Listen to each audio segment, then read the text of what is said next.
आगे देखिए उदाहरण 2। दर्शाइए कि प्रत्येक धनात्मक समपूर्णांक 2q के रूप का होता है तथा प्रत्येक धनात्मक विषम पूर्णांक 2q प्लस 1 के रूप का होता है, जहाँ q कोई पूर्णांक है। यहाँ हम मान लेते हैं कि a कोई धनात्मक पूर्णांक है। माना a एक धनात्मक पूर्णांक है तथा b बराबर हम 2 मान लेते हैं। अब यदि हम किसी धनात्मक पूर्णांक a को 2 से भाग दें तो कोई भागफल q आएगा और कोई शेष r आएगा। तो हम यहाँ से देखते हैं कि अगर हम 2 से भाग देते हैं तो r की वैल्यू 0 हो सकती है या 1 हो सकती है। तो यहाँ से यूक्लिड विभाजन प्रमेय का अगर हम लगाएं तो a बराबर 2q प्लस r। तो हम लिखेंगे यूक्लिड विभाजन प्रमेयिका से a बराबर 2q प्लस r, जहाँ r बराबर 0 या 1। इसलिए a के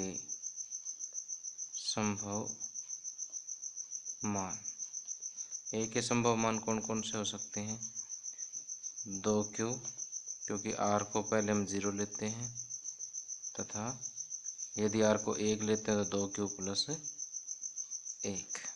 यहाँ से अब 2 केस एग्जिस्ट होते हैं, या तो a बराबर 2q होगा या 2q प्लस 1 होगा। यदि a बराबर 2q है तो यह एक सम संख्या होगी।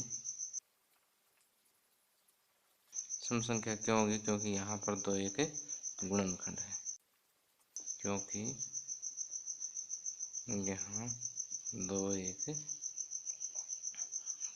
गुणनखंड है। अब साथ ही एक धनात्मक पूर्णांक या तो सम हो सकता है या विषम हो सकता है।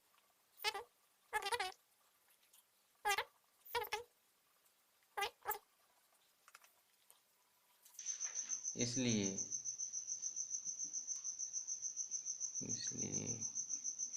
कोई भी धनात्मक विषम पूर्णांक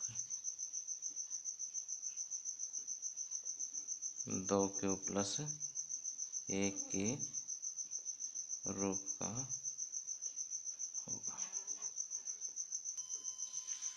आगे है उदाहरण 3। दर्शाइए कि एक धनात्मक विषम पूर्णांक 4q प्लस 1 या 4q प्लस 3 के रूप का होता है, जहाँ q एक पूर्णांक है।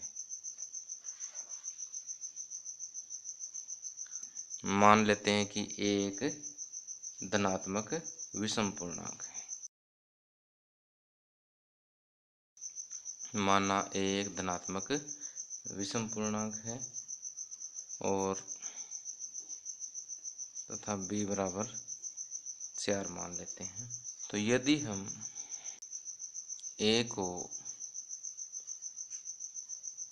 4 से भाग दें तो कोई भागफल q आएगा और कोई शेष r आएगा। तो हमें पता है कि r हमेशा 0 से बड़ा या 0 के बराबर हो सकता है, इसलिए r की वैल्यू 0 भी हो सकती है, लेकिन ये 4 से हमेशा छोटा रहता है, तो r की वैल्यू 0 हो सकती है, 1 हो सकती है, 2 हो सकती है या 3 हो सकती है। तो यहाँ से यूक्लिड विभाजन प्रमेयिका का प्रयोग करते हुए, तो यूक्लिड विभाजन प्रमेयिका द्वारा a बराबर 4q प्लस r, जहाँ r बराबर 0, 1, 2 या 3, ये आपने रफ कार्य करना है। इसलिए ए के संभव मान कौन कौन से हो सकते हैं? 4Q, यदि r बराबर 0 लेते हो तो 4Q होगा, यदि 1 लेते हो तो 4Q प्लस 1, 2 लेते हो तो 4Q प्लस 2, और 3 लेते हैं तो 4Q प्लस 3। लेकिन यदि हम यहाँ से दो मान देखें 4Q और 4Q प्लस 2, इन दोनों में ही 2 एक गुणनखंड है। जैसे 4Q को हम लिख सकते हैं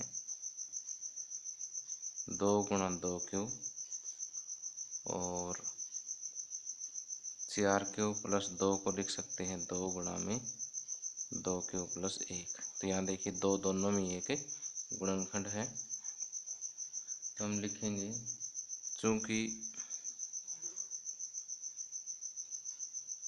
या क्योंकि भी लिख सकते हैं, क्योंकि एक विषम पूर्णांक है, इसलिए यह 4Q या 4Q प्लस 2 के रूप का नहीं हो सकता,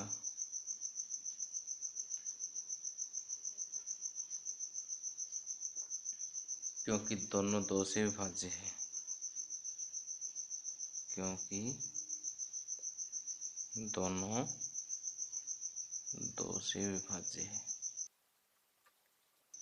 इसलिए जब ये इस रूप का नहीं हो सकता तो ये धनात्मक विषम पूर्णांक 4Q प्लस 1 या 4Q प्लस 3 के रूप का होगा।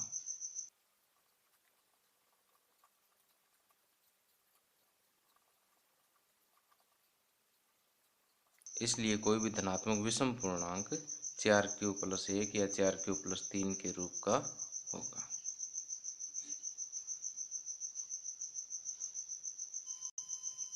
आगे उदाहरण 4, एक मिठाई विक्रेता के पास 420 काजू की बर्फियां और 130 बादाम की बर्फियां हैं।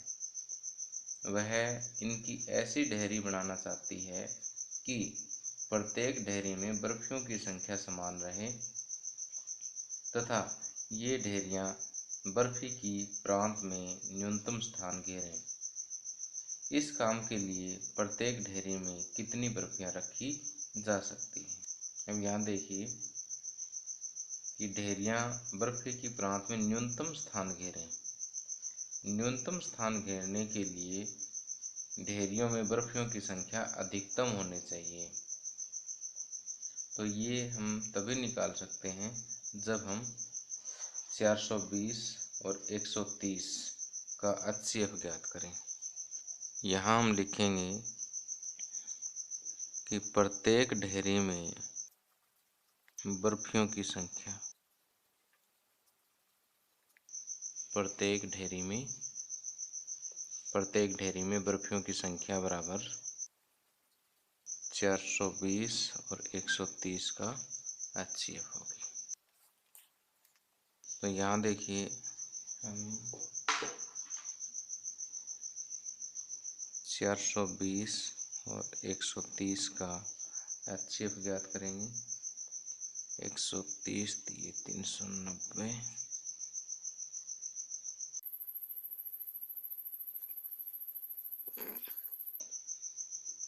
30 चौके 120,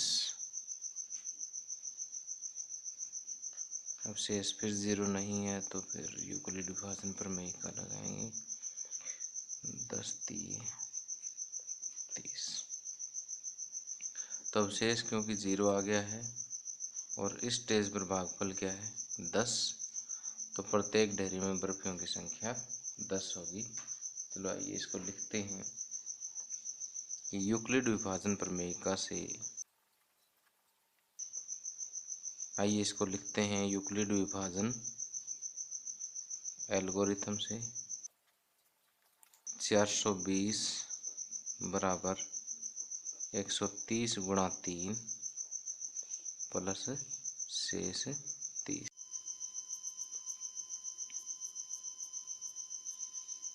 420 बराबर 130 गुणा 3 प्लस 30। 420 बराबर 130 गुणा 3 प्लस आर।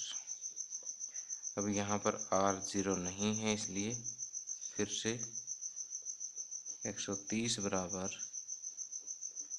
30 गुणा 4 प्लस 10। फिर देखिए R is not equal to 0।